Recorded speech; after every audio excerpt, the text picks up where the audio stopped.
in today's tutorial, I'm going to show you guys how to reset or reinstall your Microsoft Store application on your Toshiba laptop, tablet, or desktop device. So this should hopefully be a pretty straightforward process here, guys. And without further ado, let's go ahead and jump straight into it. So all you have to do is open up the search menu, type in settings. Best result, you'll come back with settings. Go ahead and open that up. Select system on the left panel, and then on the right side, scroll down and select system components. And you can either search the system components field at the top or just scroll down and locate Microsoft Store. Select the three-dot icon next to it and select Advanced Options. Scrolling down again underneath Reset, if the system component isn't working right, we can try to repair it. The system components data won't be affected. Select Repair, give it a moment. And you should have a check mark here once that's done. You can close out and then relaunch your Microsoft Store, and then hopefully you should be good to go.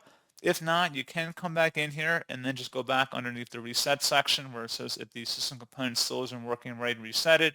The system components data will be deleted. Select reset.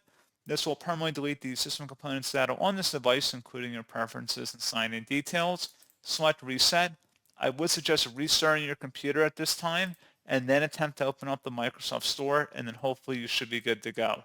So as always, thank you guys for watching this brief tutorial. I do hope that was able to help you out, and I do look forward to catching you all in the next tutorial.